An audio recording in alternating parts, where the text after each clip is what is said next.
हमारे हृदय में भक्ति ज्ञान वैराग्य कैसे प्रवेश करती है ये हमने कल समझ किया। श्रीमद् भागवत महापुराण के निर्माण के समय व्यास जी महाराज ने मंगलाचरण में 3 श्लोक लिखे हुए। कोई भी आपको पुस्तक उठाना, पुस्तक के पहले मंगलाचरण लिखा रहता है। उस देवता की स्तुति की जाती है कि अमुक देवता के लिए ग्रंथ बना, कोई भी। लेकिन जब भागवत जी का निर्माण व्यास जी महाराज ने किया तो मंगलाचरण में किसी का नाम नहीं लिखा। इतने बड़े पुराण रामायण आप लोग पढ़ते हैं, श्रवण करते हैं। महात्मा तुलसीदास जी ने कितनी लंबी वंदना की, 42 दोहे तक केवल वंदना ही करते चले गए महात्मा गोस्वामी तुलसीदास जी महाराज। सबको प्रणाम किया, यहाँ तक कि दुष्टों को, असाधुओं को, चोरी करने वाले व्यक्तियों को भी प्रणाम किया। जलकर नवचर नामा संसार में जितने भी जीव जाते हैं उन सबको महात्मा ने प्रणाम किया। फिर कथा का विस्तार किया। लेकिन श्रीमद् भागवत महापुराण में भगवान व्यास जी ने सत्यम परम नहीं, सत्य कह के परमात्मा को प्रणाम करिए। जन्माधेश्वरतस सुभिज्ञासुरा तेने ब्रह्म हृदय आदि कवये मुह्यन्ति यत्सूर्यः तेजो वायुमदां यथा विनिमयो यत्र त्रिशर्गो वृषा धाम्नास्वेन सदा निरस्तुतं सत्यं परम धीमहि। इसका भाव देखें, कौन है ये सत्य? नाम तो लिखा नहीं। जन्माद्यस्य यतोऽन्वयः ब्रह्मसूत्र का प्रथम सूत्र है। एको ब्रह्म और द्वितीय सूत्र है जन्माद्यश। ब्रह्मसूत्र के द्वितीय सूत्र से भागवत जी प्रारंभ हुई है, जिसमें लिखा है कि जिन परमात्मा का जन्म हुआ है कोई देख नहीं पाया, जिनका आदि मध्य और अंत का किसी को कोई ज्ञान नहीं है, जो त्रिकालाबाधित सत्य हैं। सत्य किसे कहते हैं? हम सब सत्य हैं क्या? ये प्रकृति सत्य है क्या? जो भी इंस्ट्रूमेंट देख रहे हैं आप, जो सामग्री, घर परिवार, मकान, दुकान आदि, ये सत्य है क्या? तो कहा हमारे सत्य की परिभाषा क्या है? सत्य किसको समझा जाए? तो व्यास जी महाराज ने बताया जो हजारों वर्ष पहले था आज है तो हजारों वर्ष बाद में ही रहे, उसके स्वरूप में कोई परिवर्तन ना हो, वो सत्य है। हम 50 वर्ष, 80 वर्ष, 90 वर्ष पहले से थे, आज हैं, 100 वर्ष आगे रहेंगे क्या?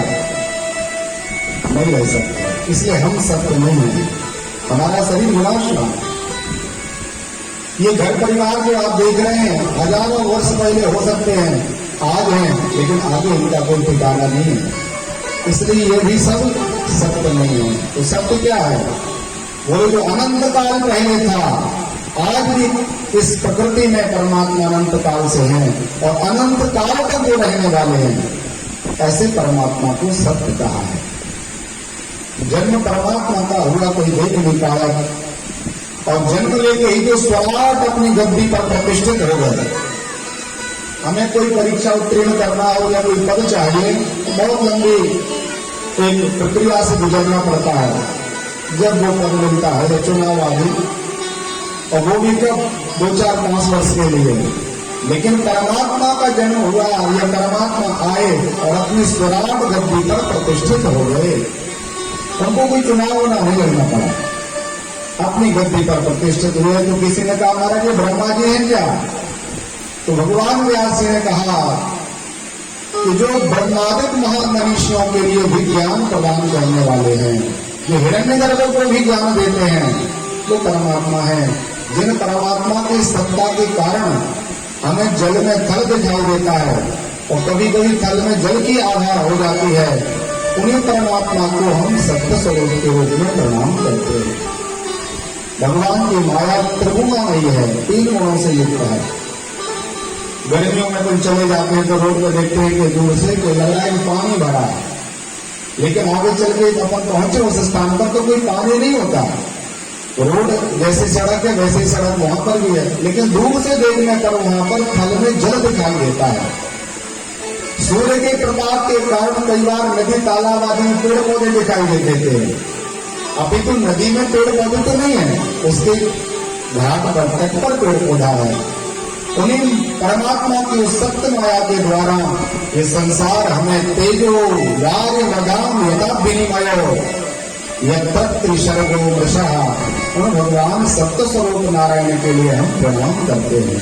बोलिए सत्य स्वरूप भगवान जय हो। तो भगवान व्यास जी से पूछा कि महाराज जी ठीक है, आपके भगवान सत्य हो गए और सत्य के समान कोई दूसरा धर्म नहीं है। गोस्वामी तुलसीदास जी कहते हैं धर्म न दोषरम सत्य समान आगम निगम पुराण बगान श्री राम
समान कोई दूसरा धर्म नहीं है।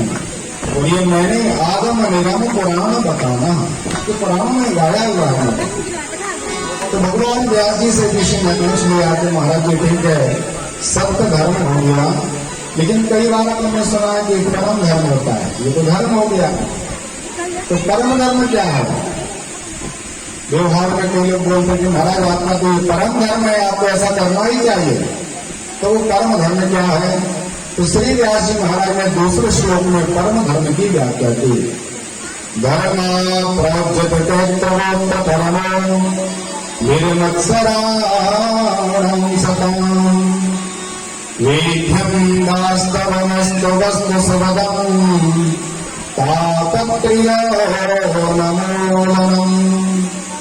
श्रीमद्भागवतां महापुराणं किंदा परैश्वरा सद्यो हृद्यवरभ्यते प्रकृतभे शुश्रूषुभिस्तक्षमा।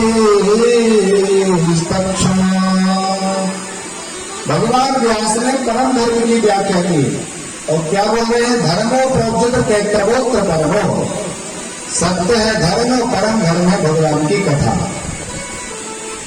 हमारे जीवन में कथा का प्रभाव होना ही चाहिए। हर प्रकार से प्रयास करके हमें कथा का आश्रय लेना चाहिए। परम धर्म हमारी मानव जाति का भगवान की पावन कथा है।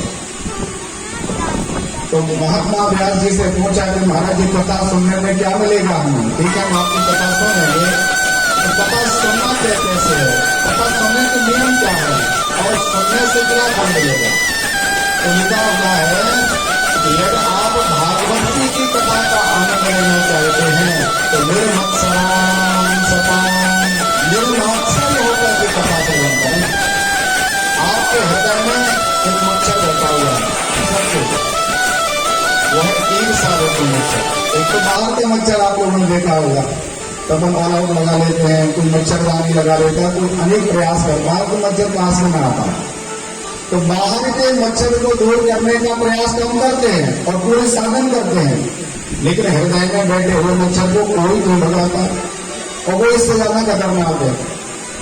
उसका नाम है ईर्षा, एक दूसरों के प्रति जो हमारा ईर्षा का भाव होता है। तो व्यास जी महाराज ने कहा कि जो हमारी कथा का आनंद लेना चाहता है वो निर्मत्सराणां सतां नात्सररहिताः निर्मत्सराः, सभी प्रकार के कपट पंच प्रपंच पाखंड और ईर्षा का परित्याग करके जो पंडाल में बैठ करके कथा सुनेगा उसे मेरी कथा का पूरा आनंद प्राप्त होगा। तो ठीक है महाराज, क्या मिलेगा? ये सब हर जगह आया भागवत जी में, रामायण में कई बार आया। त्रिविधता, दैहिक दैविक भौतिक ताता, राम राज का हो नहीं जाता, ये सब।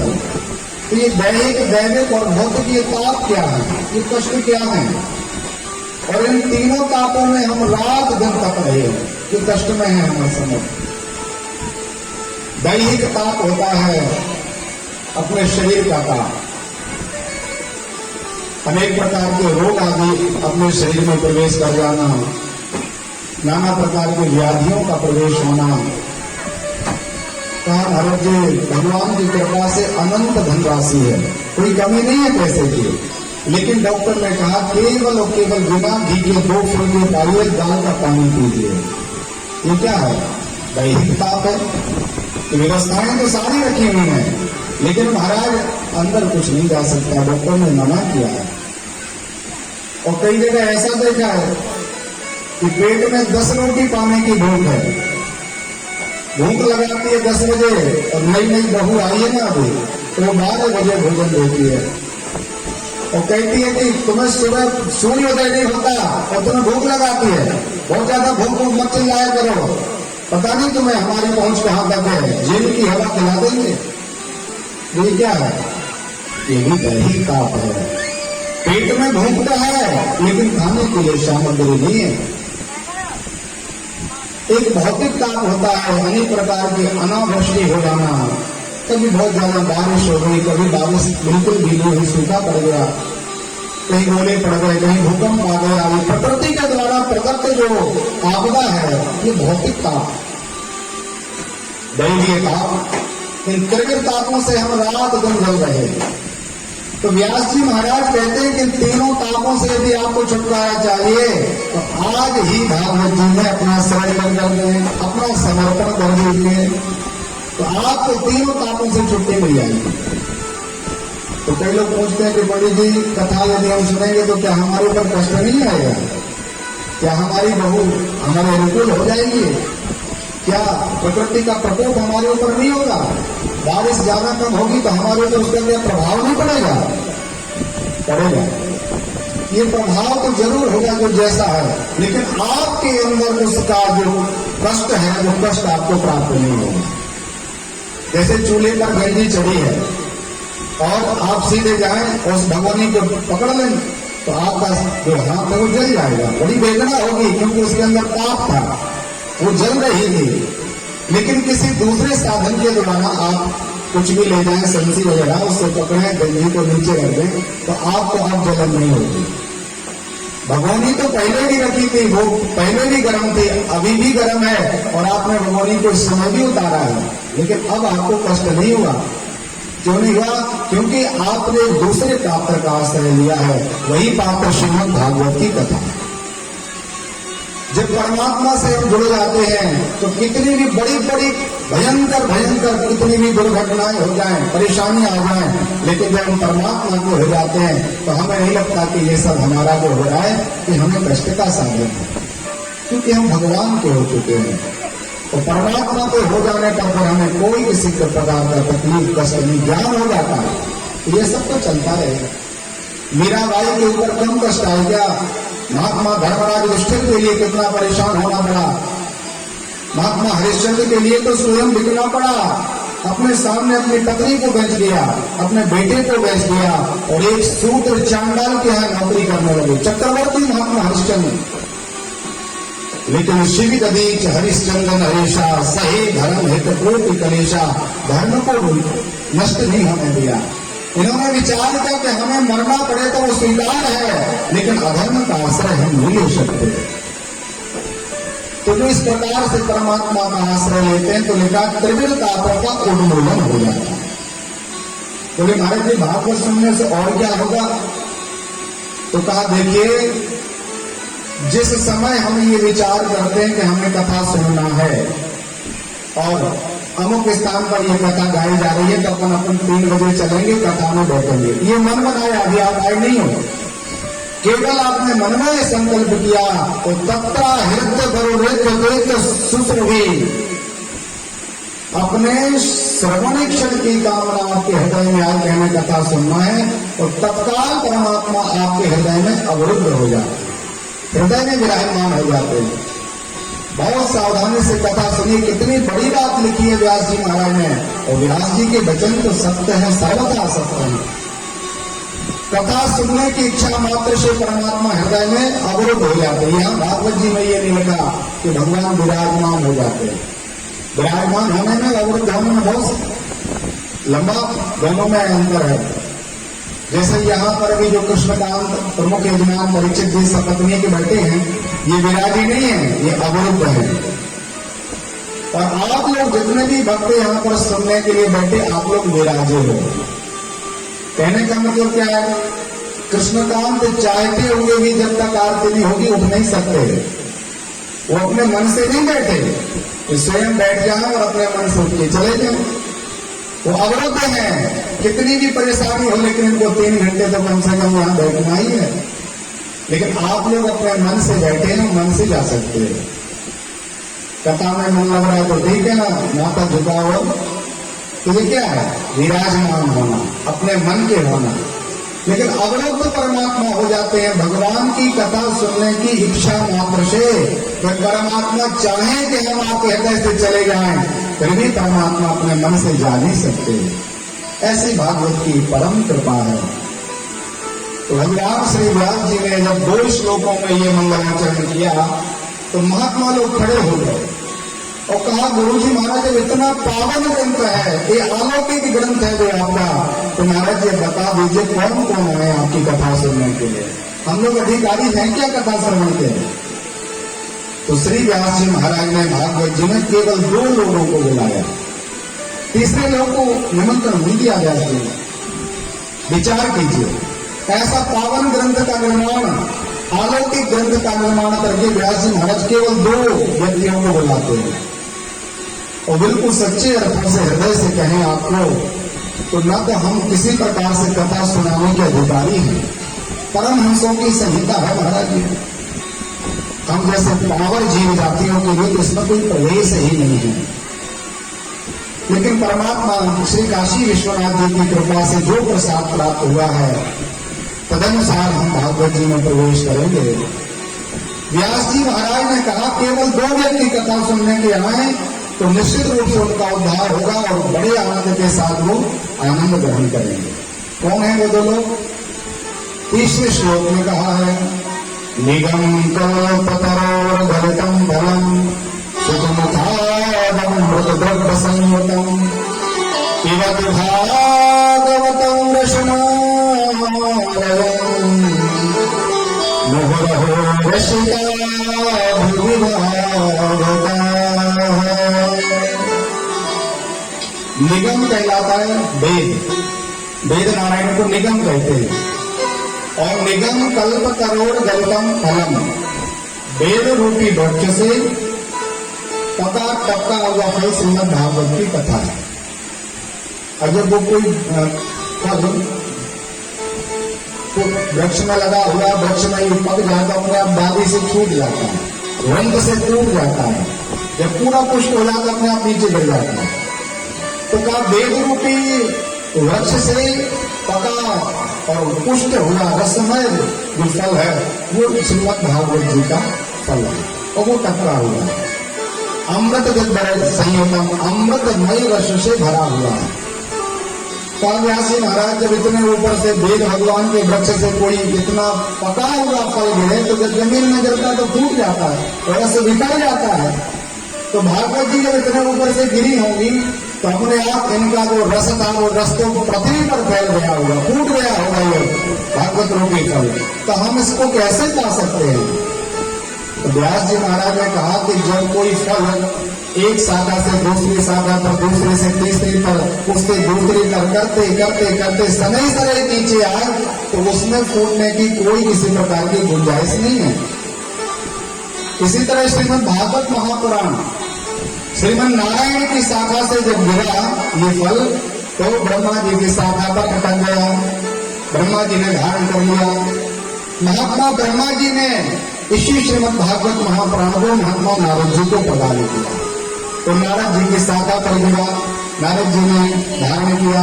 महात्मा नारद जी ने श्री शरदादि ऋषियों से सप्ताह श्रवण किया और यही श्रीमद् भागवत रूपी वृक्ष फल गिरते गिरते श्री व्यास जी महाराज जी की शाखा पर आ गया। व्यास जी महाराज ने सुखदेव को प्रदान किया और सुखदेव के द्वारा परीक्षित को सुंदर एक प्रमुख श्रोता बना करके संसार में भागवत जी के रस को पिलाया गया।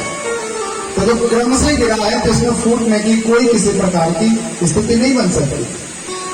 तो क्या हमारा फल तो पका हुआ भी है, कोई दिक्कत नहीं, लेकिन कई बार फल खट्टा निकल जाता है। तो ऐसा तो नहीं कि आपका भागवत रूपी फल भी खट्टा हो, इसमें रस तो है लेकिन खट्टा रस न भरा हो। तो श्री व्यास जी महाराज ने कहा कि देखिए ये तोता का मुंह लगा फल है। आप लोगों ने पाया होगा वृक्ष में जब तोता मुंह लगा देता है तो व्यक्ति कितना भी कच्चा हो, कैसा भी हो, उसी को निकालता है कि बोले इसमें तोते के मुंह लगा तो ये शीघ्रता से मीठा हो गया होगा, इसमें किसी प्रकार का कोई खटास नहीं होगी। तो व्यास जी ने कहा कि एक साधारण तोते के मुंह लगने से फल मीठा हो जाता है, उसमें से सुकाद सुचार्य परमहंस वीतराग संत शिरोमणि श्री सुखदेव जी ने अपना मुंह लगाया। तो जब सुखदेव जी ने मुंह लगाया तो इसमें तो किसी भी प्रकार से कोई खटास नहीं हो सकती, केवल मधुर ही मधुर फल है। तो कहा महाराज जी बताइए कैसे पिया जाए। फल को काट पीट करके खाते हैं, अमनिया कर ली, गुटली अलग कर दी, ऊपर का आवरण छिलका अलग कर दिया, फिर फल को खाते हैं। लेकिन आप तो कह रहे हैं पिबत भागवतम रसम आलयम, भागवत रूपी फल को पी लीजिए। व्यास जी ने कहा जिस फल में आवरण हो, जिसमें कोई गुटली हो, बीज हो, तो त्याग करने वाली जो वस्तु उसको त्याग दिया जाता है, तो रस ग्रहण किया जाता है। लेकिन यदि उसी फल को रस बना दिया जाए, जूस बना दिया जाए, जिसमें केवल और केवल पीने वाली सामग्री है, त्याग करने वाली कोई सामग्री ना हो, तो वो तो फल केवल और केवल पान करने के लिए। कहा महाराज जी बिल्कुल आनंद से पान करेंगे, लेकिन बताइए किसको पिलाएं। तो लिखा हुआ है भागवत जी में कि ये श्रीमद् भागवत का फल केवल दो लोगों को आप प्रदान करो, रसिका भूमि भागवत, एक रसिक हो और दूसरा भावुक हो, केवल दो व्यक्ति। ऐसा क्यों व्यास जी ने कहा? तो इसका एक भावार्थ है कि देखिए यदि आपके पेट में भूख है किसी वस्तु पदार्थ की और ठीक दोपहर के 12-1 बज गए, कुछ भी आपने पाया नहीं है, इच्छा हो रही है, बहुत भूख लगी है, जल्दी से कुछ भी मिल जाए तो पा लेंगे, क्योंकि आपके अंदर भूख है।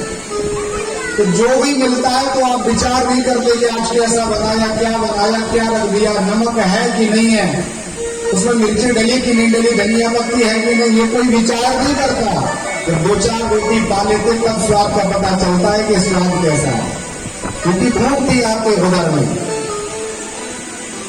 उस समय कोई बोले ना बोले, लेकिन आपको तो इच्छा है तो आप तो आनंद से पान करते हो। और ठीक विपरीत अवस्था एक और होती है, आप घर से बहुत आनंद से भोजन पाते निकले हैं, जितना आप पाते हैं उससे भी ज्यादा भोजन पा लिया, और किसी के यहाँ आप घर में पहुंचे तो उसने कहा अरे जी थोड़ा तो कुछ पा लीजिए, बहुत सुंदर सुंदर भोजन बना हुआ है, आप ग्रहण कीजिए। तो आप बोलते हो कि अभी अभी भोजन पाते आए, बिल्कुल भी इच्छा नहीं। और अनेक प्रकार के 56 प्रकार के भोजन भी क्यों ना वहां पर रखे हों, लेकिन आपके अंदर इच्छा जागृत है। जिस मन से आपने सूखी रोटी पाई है उस मन से आपको 56 व्यंजन भी पाने का मन नहीं है। कारण क्या है? क्योंकि आपके उदर में भूख नहीं है, स्वाद भोजन में नहीं भूख में होता है। ऐसा ही श्री व्यास जी महाराज ने कहा कि जिसको भागवत रूपी भोजन करने की अंदर भूख हो वही कथा सुनने के लिए आए। आपके अंदर भूख ही नहीं है, इच्छा ही नहीं है, आपका पेट पहले से भरा हुआ है और फिर जबरदस्ती आपको पंडाल में बिठाला जाए कि नहीं आपको तो पाना है, भागवत सुनना है, तो महाराज वो आनंद आपको प्राप्त नहीं हो सकता चाहे कोई भी वक्ता आपको कथा सुना दे, क्योंकि वो इच्छा आपके अंदर बिल्कुल भी नहीं है। एक सेठ जी महाराज रेगिस्तान में फंस गए, जैसे अभी बहुत गर्मी का समय रहा होगा और यात्रा के लिए गए थे, भटक गए रेगिस्तान में। तब तपाती हुई धूप थी, बालू भी नीचे से तप रही, ऊपर से सूर्य भी बहुत किरणों से तप रहे हैं, बड़े परेशान थे। इनको लगा थोड़ा सा पानी मिल जाए यहाँ पर, कई किलोमीटर आगे बढ़े लेकिन उनको पानी नहीं मिला। बहुत दूर देखा कि एक गड्ढा सा दिखाई दे रहा है, उसमें थोड़ा सा जल है, 2-4 लीटर ही जल बचा है। तो दौड़ करके सेठ जी पहुंचे, उन्होंने ये नहीं देखा कि इसमें कीड़े हैं, मकोड़े हैं, वृक्ष के पत्ते डले हैं, घास फूस डली है, इसमें क्या है क्या नहीं, कोई दृष्टि नहीं की महाराज ने, क्योंकि इनके अंदर बड़ी तीव्रता से जलपान की इच्छा थी। और दौड़ करके जाकर के अंजलि बढ़ाई और अंजलि में जलपान कर लिया। जब उन्होंने पान कर लिया तब देखा कि इसमें तो बहुत अनेक प्रकार के कीड़े मकोड़े डले हुए, नाना प्रकार के घास फूस के पत्ते सड़े हुए डले हैं। कब दिखाई दिया है? जब बहुत आनंद से पानी पा लिया। वही सेठ जी महाराज सागर और वैसाख का महीना, सब जगह प्याऊ लगी रहती है, मटकी रखी रहती, ठंडा ठंडा पानी। एक सेवक को बैठा दिया जाता है, मग्गा रखते थे, कोई भी आए तो आनंद से पानी पिलाना। और वही सेठ जी महाराज ऑफिस जा रहे थे, तो बैग था साथ में, बोतल थी, जल की व्यवस्था थी साथ में, अपनी गाड़ी से चले जा रहे थे। जहां प्याऊ लगी थी वहां पर उस बच्चे ने कहा, महाराज जी थोड़ा रुक जाइए, जल पान कर लो। तो सेठ जी ने विचार किया इतना आग्रह कर रहा है तो थोड़ा रुक जा। बेटे को देखकर गाड़ी से उतर गया, कहा बेटा ये बताइए मटका कब से साफ नहीं किया तुमने? कहा महाराज जी रोज साफ करते हैं, प्रतिदिन उनको बड़ी सुंदर तरीके से मानते साफ करते हैं, फिर जल भरते हैं। बोले जो जल भरते हो वो आप छान के भरते हो, ऐसे ही भर लेते हो? कहा नहीं महाराज जी नर्मदा जी का जल है, बड़ा पवित्र जल, छना हुआ जल, आप थोड़ा सा ग्रहण करो। बेटे से सेठ ने कहा कि ये जो मग्गा है ये मग्गा कब से साफ नहीं हुआ? अनंत प्रकार के तर्क वितर्क करने लगा से, और करते करते प्रश्न हजारों किए, लेकिन कहा बेटा बिल्कुल इच्छा नहीं, अभी अभी घर से पानी पी के आए हैं और हमारे बैग में भी एक बोतल रखी है, इसलिए पानी की हमें आवश्यकता नहीं, बस हो गया। ऐसा कहकर सेठ जी चले गए। वही सेठ जी जब असुविधा में थे, जब इनको पानी की इच्छा थी तो इन्होंने कोई किसी प्रकार का प्रश्न नहीं किया, देखा नहीं जल कैसा है, तत्काल जल पान कर लिया। और वही सेठ जब घर से निकले, क्योंकि जल पी के निकले थे, बोतल साथ में थी, कामना तो थी नहीं, तो हजारों प्रश्न करने के बाद भी उन्होंने जलपान नहीं किया। कहने का भाव क्या है? इसी तरह जो श्रोता होते हैं ना, 2 प्रकार के हैं। एक श्रोता, अब मौसी जी ने बुलाया है तो आना तो पड़ेगा, निमंत्रण दिया, फोन लगाया तो पंडाल में तो बैठ जाएंगे, लेकिन महाराज कैसा क्या पंडाल बनाया है, कहाँ से पंडित जी को बुला लिया? अरे उन पंडित जी को बुलाते तो बात अलग थी, क्या संगीत की व्यवस्था है और कुछ समझ में नहीं आ रहा है। एक बार मुझसे आप बोलते तो मैं ऐसी पंडित जी की व्यवस्था करते कि आप देखते रह जाते, कथा सुनते रह जाते, हजारों प्रकार के तर्क वितर्क कर देंगे। जो कथा सुनने के लिए आए उनको भी नहीं सुनने देंगे, तो स्वयं तो सुनना ही नहीं, क्योंकि भूखी नहीं है उस चीज की। तो व्यास जी महाराज कह रहे जब तक आपके अंदर भाव, रस और भूख भागवत जी के लिए नहीं है, तब तक आप कितने भी पंडाल में बैठे रहे, लेकिन आपको भागवत का आश्रय प्राप्त नहीं हो सकता। इसलिए केवल रसिका भूमि भावता 2 लोगों को बुलाया कि जब आपको कथा सुनने की इच्छा हो तब पंडाल में बैठो, और जब आप उसके रसिक हो तब आनंद से कथा में बैठो। तो श्रोता ये विचार नहीं करता कि कथा क्या सुनाई जा रही है, वो तो केवल अपने इष्ट का ध्यान करके निमग्न हृदय रहा, प्रसन्न भाव से कथा का आश्रय लेते। ये भागवत जी के मंगलाचरण के 3 श्लोक हैं। प्रथम में ध्येय, हमें क्या ध्यान चाहिए, ध्यान करने की वस्तु क्या है, नेत्र बंद करके हम किसको याद करें, वो बताया गया। सत्यम परम धीमहि, सत्य का आश्रय लीजिए। दूसरी वस्तु है गेय। यदि हमारी गाने की इच्छा हो कि हम कुछ गाएं तो क्या गाना चाहिए, तो उसमें बताया गया श्रीमद् भागवत की गीत, भागवत जी के श्लोक, भागवत जी का नाम, भागवत की कथा गाना हो, कुछ बोलना हो तो परमात्मा का ये बोलिए। और कहा महाराज कुछ पीने की इच्छा हो जाए तो क्या करें, तो बोले पिबत भागवतम रसमालयम।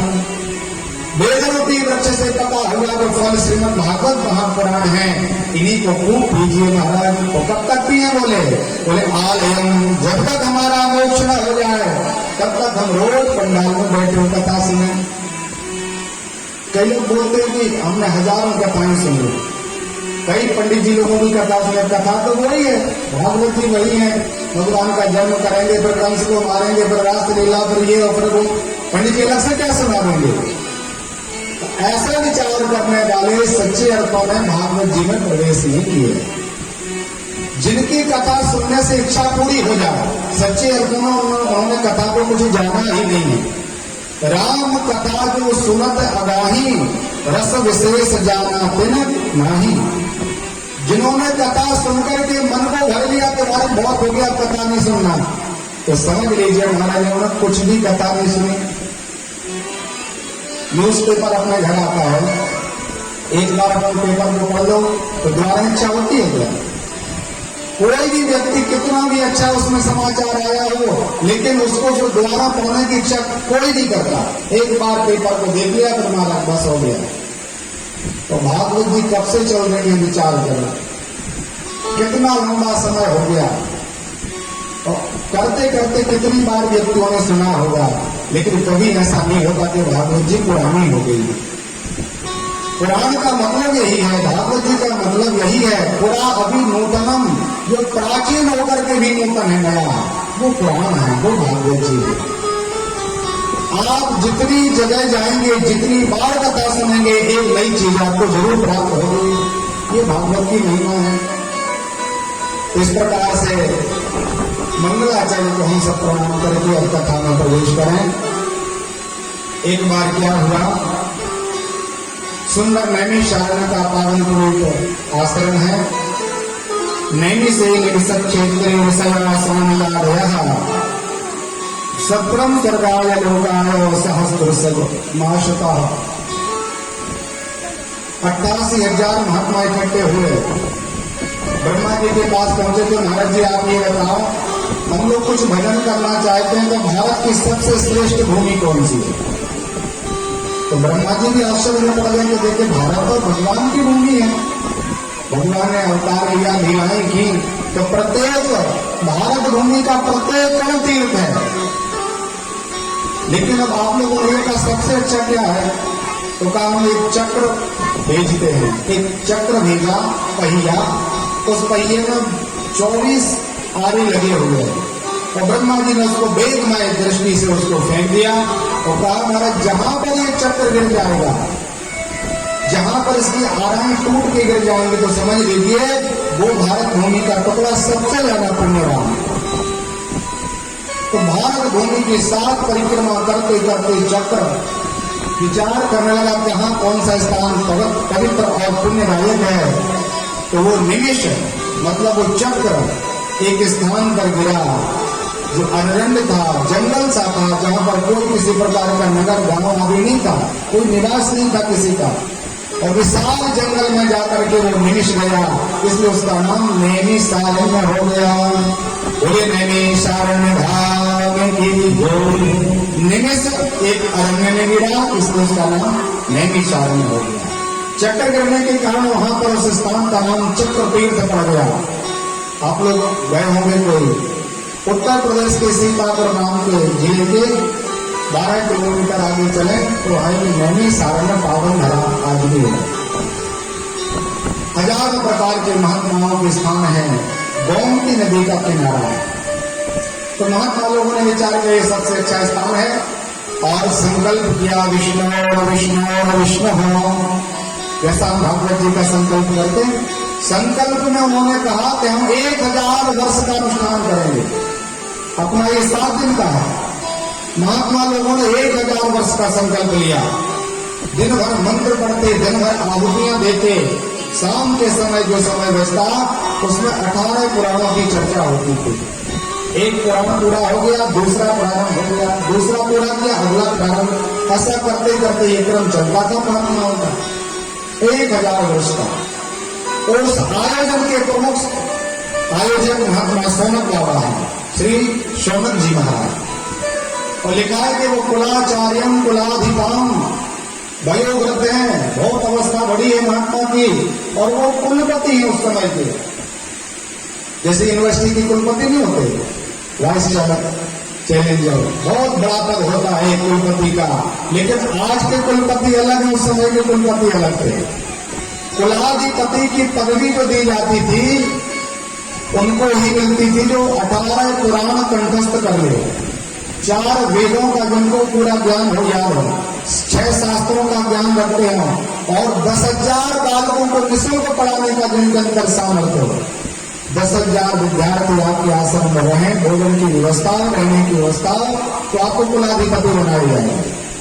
तो महात्मा शौनक बाबा के यहाँ 10,000 तो ठीक है, 88,000 महात्मा रहते हैं, भोजन चल रहा है, निवास के लिए स्थान दिया गया है, आनंद से परमात्मा का नाम उच्चारण हो रहा है। तो एक बार महात्मा शौनक जी के चरणों में सबने प्रणाम किया और कहा, महाराज जी आप ये बताइए कलयुग में परमात्मा की प्राप्ति का साधन क्या है। तब महात्मा शौनक ऋषि ने श्री सूर्य जी के चरणों में प्रणाम किया। सूर्य जी से कहा, महाराज जी आप बड़े ज्ञानी हैं, आपको तत्व की प्राप्ति है, इसलिए आप हमारा मार्गदर्शन करें। सूर्य जी ने कहा कि देखिए आप लोग इतने सारे बैठे हो, 88,000 हो, और एक एक प्रश्न भी यदि आप लोग एक व्यक्ति करेगा तो 88,000 प्रश्न हो जाएंगे, तो हम उत्तर देने में बहुत समय लगेगा, फिर कई हजार वर्षों तक की ये कथा चलेगी। इसलिए आप लोग ये निर्णय सिद्ध कर लो कि आप सुनना क्या चाहते हो।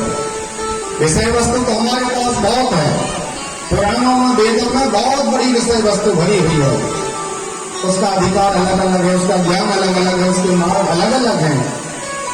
जैसे एक मेडिकल की दुकान है, दवाई की दुकान, उसमें सभी रोगों की दवा रखी रहती है, लेकिन कोई मनमुखी व्यवहार करने वाला व्यक्ति विचार करे, अरे मुझे डॉक्टर के पास नहीं जाना, मैं तो सीधा मेडिकल जाऊंगा, जो भी दवा हाथ लगेगी डालूंगा तो हमारा रोग शांत हो जाएगा। तो अभी तो उसमें कोई विष नहीं है, दवाई की दुकान में केवल दवा ही दवा रखी हुई है, लेकिन किस रोग के लिए कौन सी दवा देना है तो उसका विशेषज्ञ जानता है। डॉक्टर समझ लेता है कि महाराज आपको क्या व्याधि है, उस प्रकार की दवा लिख के दे देता है। ऐसे ही पुराण में अनंत प्रकार के मार्ग रखे हैं, हजारों प्रकार के धर्म हैं, जिनको समझना बहुत कठिन है। बिना गुरु की कृपा के, बिना संत कृपा के हम उसको समझ नहीं सकते। लेकिन आजकल के व्यक्ति मनमुखी व्यवहार करने लगे, पुराण लाते हैं, पढ़ते हैं, और उसमें कुछ यदि मिल गया तो पंडित जी से शास्त्रार्थ करते हैं, महाराज पुराण में तो ऐसा लिखा है। तो मनमुखी व्यवहार करते हैं। कोई आए थे हरि भजन को और अपने लगे कपास की बात बनते हैं, मार्ग के लिए आए थे कि भजन करेंगे पुराणों के द्वारा, उल्टे फंस जाते हैं, क्या करें क्या ना करें, तो बड़ी परेशानी हो जाती है। इसलिए महाराज आप तो ये बताइए कि हमें परमात्मा का विजन किस मार्ग से करना चाहिए। हम पुराणों में उलझना नहीं चाहते, उतना समय भी हमारे पास नहीं है। तो सूर्य जी ने कहा आप लोग अपना निर्णय कर लो, क्या क्या सुनना वो बता दो, वही हम आपको कथा सुनाएंगे। तो महात्मा शौनक बाबा ने 6 प्रश्न श्री सूर्य जी के सामने प्रकट किए। पहला प्रश्न उनका है कि महाराज परमात्मा आनंद सिंधु हैं, भक्त वत्सल हैं, कृपा सिंधु हैं, अकारण करुणा वरमालय हैं, कृपा सागर दीन बंधु हैं। तो इतने कृपालु दीन बंधु होने के बाद भी भगवान ने ये सृष्टि क्यों बना दी? अपने पास हम सबको रखते आनंद देते रहते। तो ये संसार भगवान ने बनाया था तो एक जैसा बनाना था, सब लोग सुंदर ही सुंदर होते, सबके पास एक जैसा धन होता, सबके पास एक जैसी संतान होती, सबके पास एक जैसी आयु होती।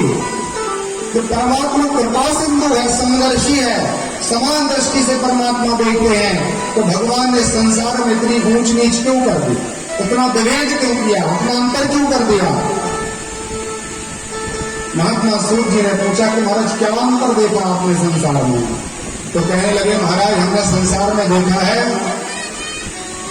एक घर में अनंत प्रकार की धनराशि पड़ी हुई है, 1000 प्रकार का प्रयास करने के बाद भी संतान नहीं हो रही, नाना प्रकार का प्रयास किया जा रहा है लेकिन संतान का जन्म नहीं हो रहा, निसंतान। कहीं मैंने देखा एक समय भोजन की व्यवस्था नहीं है और 10-10 संतानों का जन्म हो गया। मैंने देखा महाराज प्रातः काल एक जगह की एक व्यक्ति उठा और उठ करके प्रातः काल की शुरुआत गाली गलौज से की, अशब्द भाषण किया, लड़ाई झगड़ा, पत्नी को पीटना आदि।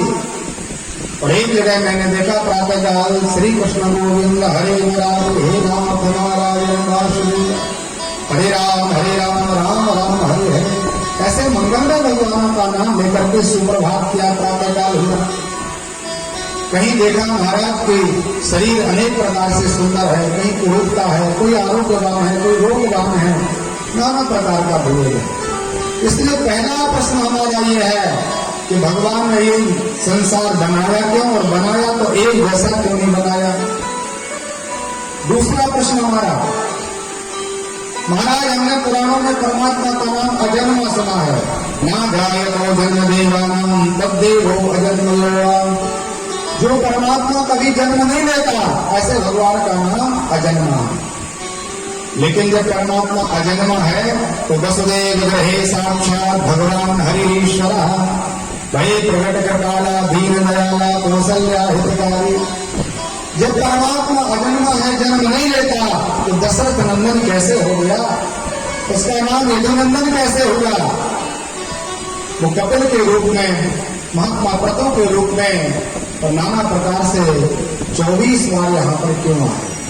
तो या तो अजन्मा कहना गलत है और या फिर भगवान का जन्म नहीं होता। इसलिए हमें ये बताइए कि परमात्मा जन्म लेते हैं क्या, और यदि जन्म लेते हो तो आप हमें पुराणों का प्रमाण दे करके बताइए कि परमात्मा के कितने जन्म हुए। क्योंकि आजकल व्यक्ति जो भी थोड़ा बहुत पढ़ लिखते तो सब भगवान बन जाते हैं।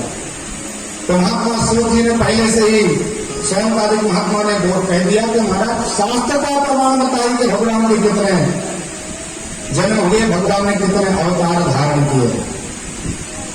मलुक पीठ से वृंदावन से श्री यशोदानंदन जी महाराज पधारे हैं, उनका बहुत स्वागत है। राजन दास जी महाराज की कृपा प्राप्त शिष्य जो सिविल लाइन में वास करते हैं, वो उनका स्थान वृंदावन में ही है। वृंदावन में आने लाल की। तो कहा महाराज आप ये बताएं कि हमें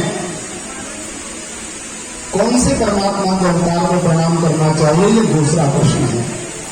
तीसरा प्रश्न महात्मा श्री सूत जी महाराज को कहा कि महाराज इस संसार में अनेक प्रकार के मार्ग हैं, भक्ति मार्ग, ज्ञान मार्ग, वैराग्य मार्ग, कर्म कांड का मार्ग आदि। तो इन सब में महाराज हम किसको ग्रहण करें ताकि जल्दी से भगवान हमें प्राप्त हो जाए। चौथा प्रश्न हमारा है कि हमें 33 कोटि के देवता मिले हैं सनातन धर्म में।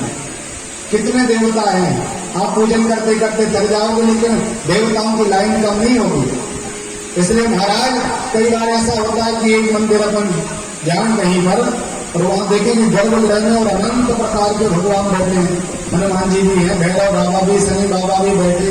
कहीं देखा तो भगवान शिव का सुंदर शिवालय है, कहीं राम जी का परिवार है, कहीं दुर्गा मैया बैठी है। तो आप लोटा लेकर के गए और जल चढ़ाने के भाव बनाया, बाबा के ऊपर पूरा जल चढ़ा दिया, शिव जी पर जल चढ़ा दिया। और अब देखा कि हमारे पास जल नहीं है और देवता बहुत बैठे हैं। अब इनको अगर हम पूजन नहीं करेंगे, जल नहीं चढ़ाएंगे तो ये तो सब गुस्सा हो जाएंगे, इनका अपमान होगा। इसलिए महाराज जी ये बताइए किसको छोड़ दें और किसका भजन कर लें। ये दूसरे अर्थों में कहें कि एक का पूजन करने से सबका पूजन हो जाए, ऐसे देवता का नाम बता दो। पांचवा प्रश्न महाराज हमारा आपसे, इस पुराणों में नाना प्रकार के मार्ग हैं, इसलिए हम ज्यादा फंसना नहीं चाहते, तो आप हमें केवल सार ही बताना। बहुत ज्यादा लंबा वो आप हमें प्रवचन नहीं देना, केवल जो सार वस्तु है वो आप हमें श्रवण कराइए। अंतिम प्रश्न हमारा है, परमात्मा का नाम धर्माध्यक्ष है, भगवान धर्म के अध्यक्ष है। रामो विग्रहवान धर्म, भगवान का शरीर धर्ममय है। और हमने सुना है कि परमात्मा 125 वर्ष की अवस्था पूरी करके भगवान इस धराधाम का त्याग करके गोलोक के लिए चले गए। तो जब परमात्मा धर्मवान स्वयं इस धराधाम का त्याग करके चले गए तो धर्मं किम शरणं गतः, धर्म किसकी शरण में गया, ये महाराज हमें बताइए। तो सूत जी ने कहा कि पहले आप इनको संक्षिप्त रूप से उत्तर सुनने पर विस्तार से कथा में प्रवेश करेंगे। इसलिए पहले इनके प्रश्नों का विवेचन किया कि आपके संदेह दूर हो जाए। तो कहा महाराज आपका प्रथम प्रश्न है कि भगवान ने ऊंच नीच क्यों बनाई, सृष्टि क्यों बनाई तो अंतर क्यों किया। तो सूत जी महाराज ने कहा कि अनंत जीवात्माएं परमात्मा के पास रहती थी बहुत लंबा समय और आनंद लेते थे, बड़े आनंद के साथ भगवान के पास रहते थे। चलते चलते एक बार हम आत्माओं ने जितने अपन यहां बैठे और संसार में 84 लाख बुद्धियों ने सबने भगवान से कहा कि महाराज आप आनंद लेते रहते हो, कभी जन्म लेते हो, कभी विराट स्वरूप बना लेते हो, कभी शिव जी का रूप ले लेते हो, कभी गोविंद बन जाते हो, कभी राम के रूप में जाते हो, कभी दुर्गा मैया बन जाते हो, कभी हनुमान जी का रूप ले लेते हो। तो आप तो अनेक रूप धारण करते हो, आनंद लेते हो। तो हम लोग केवल आत्माओं के रूप में रहते हैं, हमारा कोई शरीर नहीं, कोई स्थान नहीं, कोई जगह नहीं। इसलिए महाराज ऐसा करो, हम लोगों के लिए भी आप आदेश करो कि हम संसार में घूमने फिरने का अधिकार ले। परमात्मा ने कहा देखो आप हमारे अंश हो और आप नित्य निवास हमारे पास रहते हो, यदि एक बार हमसे दूर हो जाओगे तो आने में थोड़ा सा समय लग जाएगा। तो आपको आनंद में क्या दिक्कत है। जैसे एक कोई बच्चा माँ के कुक्षी में रहता है, गर्भ में रहता है, तो बच्चे को व्यवस्था नहीं करना पड़ता कि भूख लगी है तो हमें कोई पुरुषार्थ करना पड़ेगा, काम करना पड़ेगा, तब कहीं हमें भूख मिटेगी, भोजन मिलेगा। वो माँ के आश्रय में है, माँ के पेट में है, माँ ग्रहण करती है, वैसी व्यवस्था कि अपने आप बच्चे को प्राप्त हो जाता है, उसको कोई पुरुषार्थ करने की जरूरत नहीं है।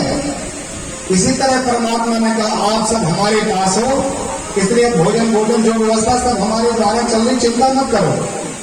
लेकिन हम आत्माओं के लिए अभिमान हो गया। बोले महाराज एक बार तो आदेश करो, हम भी तो आत्मा हैं, हम नहीं फंसेंगे आपकी माया में, जल्दी से घूम फिर करके लौट के आ जाएंगे। तो परमात्मा ने कहा महाराज जाओगे तो फिर जो कर्म करोगे तदनुसार हमें फल देना पड़ेगा। हमारा एक संविधान है और उस संविधान में नियम है कि जो जैसा कर्म करेगा उसको फल हम अवश्य प्रदान करेंगे। ना जाए तो छीय तो कर्म जन्म कोटि सकैरपि अवश्य ही मेव भोक्तव्यम कृतम कर्म शुभा शुभा। एक बार नहीं, कोटि जन्म लेना पड़े आपको तो हम जन्म दिलाएंगे, लेकिन आपके कर्म का फल तो निश्चित प्राप्त होगा। भगवान सूर्य अपनी रश्मियों से दूर हो सकता है, हिमालय अपनी हिमालय की स्थिरता को त्याग सकता है, लिखा है। आपकी छाया भी आपका साथ छोड़ सकती है, लेकिन आपने जो कर्म किया है उसका फल आपको प्राप्त होगा ही, ये बड़ा निश्चित है महाराज। तो हम सब क्या करते हैं, मनमुखी व्यवहार करते हैं। बोले कौन लेकर है बात का, अभी तो जो है सो मन का काम कर लो, अभी तो कर लो महाराज, लेकिन जब चक्कर में पड़ेंगे अपन तो पाश्चाताप के सिवाय हमारे पास कुछ नहीं होगा। जैसे एक विद्यार्थी 10वीं में उसका क्रमोन्नति हुई, जुलाई में उसका एडमिशन हो गया, अब वो विचार करता है पूरा वर्ष तो डला है पढ़ने के लिए, अरे पढ़ लेंगे, परीक्षा तो अप्रैल में आना है। ऐसा करते करते वो विद्यार्थी पूरा वर्ष मस्ती में निकाल देता है, मनमुखी व्यवहार करता है, पढ़ाई नहीं करता। और जब परीक्षा का टाइम टेबल आ जाता है, परीक्षा सिर पर आ जाती है, तो विचार करता है कि अब तो कोई जादू हो जाए हमारे साथ। जितनी भी किताबें हैं, जितना भी हमारा सिलेबस है, विषय वस्तु है, ऐसा कोई सामग्री मिल जाए कि हम पी लें और पूरी वस्तु हमें याद हो जाए, हम तत्काल लेके आ जाए। पर बाद में ऐसा कोई चमत्कार किसी के साथ नहीं होता। जो पढ़ाई लिखाई करता है वो डरता नहीं परीक्षा से, लेकिन जो पढ़ाई नहीं करता उसको बड़ा भय हो जाता, रातों की नींद गायब हो जाती है। अब प्रश्न पत्र सामने है, अब क्या करना है, प्रश्न भी समझ में नहीं आ रहा कि आकर पूछा क्या गया, क्योंकि आपने विषय वस्तु देखी भी नहीं। परीक्षा एकांत में होते परिणाम हजारों लोगों के सामने आता है। हम सब क्या कहते हैं, वहां देखने वाला कौन है? अरे कौन, कोई नहीं देखेगा अलग बात, लेकिन आप तो देखोगे। और जब विद्यार्थी का परिणाम आता है तो जो छोटे मन वाले होते हैं, जिनको ज्ञान नहीं है, जिन्होंने सत्संग नहीं किया, हम श्रवण करते किसी ने फांसी लगा ली, कोई नरक जल में डूब गया, क्योंकि फिर विचार आता है कि अभी ये समय आया किसको मुंह दिखाएंगे। तो यहाँ तो व्यक्ति अनेक प्रकार का पुरुषार्थ कर लेता है, लेकिन जैसे ही यहाँ पर विद्यार्थी पढ़ाई नहीं करता, ऐसे ही विद्यालय में बैठे हैं, मानव विद्यालय है ये, और एक मानव विद्यालय में भगवान ने समय दिया है कि महाराज 84 लाख योनियों का भटकाव करते करते हमारी कृपा से तुम्हें मानव देह भारत भूमि का ये अवसर मिला। अब इस अवसर को आप व्यर्थ समय न बर्बाद करें, खाने पीने में, जागने सोने में, व्यर्थ के बात विवाद में, ईर्षा कपट मत्सर आदि में यदि हमने समय निकाल दिया तो हमारी विद्वत्ता नहीं है। ये साधन धाम मोक्ष कर द्वारा, ये मनुष्य देह मोक्ष का दरवाजा है। जैसे आप बहुत पैसे खर्च करके परेशान होकर के हिमालय की यात्रा को निकले, बद्रीनाथ तक पहुंच जाओ और बद्रीनाथ भगवान के गेट के पास पहुंच जाओ, तो समय पर्दा लगा हुआ है, भगवान की सेवा चल रही है। आप विचार करो कि अरे पंडित जी को अभी भोग लगाना था कि हम सागर से आए हमारे, ये लोग विचार करते हैं अभी करना पड़े। तो आप इतने बड़े संत तो हो नहीं कि आप सागर से आए हो, भगवान की सेवा का समय बदल जाए और आपको जल्दी से पर्दा लगा करके दर्शन कराते। हमारा धर्म है कि हम इंतजार करें, बैठें, जब भगवान की सेवा पूरी हो जाए तो दर्शन करके वापस आए। तो व्यक्ति भगवान बद्रीनाथ के दरवाजे तक पहुंच गया और पर्दा लगाता तो लौट के आ गया, विचार क्या मुझे दर्शन नहीं करना। तो उसकी कितनी बड़ी मूर्खता है। धन व्यय किया, समय खर्च किया, परेशान हुए, इतनी चढ़ाई की और भगवान के पास जाकर के भी दर्शन नहीं हो पाया, दरवाजे पर बैठ के आ गया। ऐसे ही साधन दाम मोक्ष कर द्वारा, बिल्कुल मोक्ष के दरवाजे पर बैठे हम सब, मोक्ष हमसे दूर नहीं है बिल्कुल भी। लेकिन कई लोग माया के पर्दे में पड़ जाते हैं, माया का पर्दा पड़ जाता है सामने, तो फिर माया के पर्दे के कारण हमें परमात्मा का दर्शन नहीं हो पाता। और मोक्ष के दरवाजे से लौट पड़के पुनरपि जन्मम पुनरपि मरणम पुनरपि जननी जठरे शयनम, फिर से 84 लाख योनियों का भटकाव प्रारंभ हो जाता है। इसलिए भगवान ने कहा बेटा आप हमारे साथ ही रहो, यही आनंद करो, तो पता नहीं कितना समय लग जाएगा लौटने में। तो हम सभी आत्माओं का अभिमान हो गया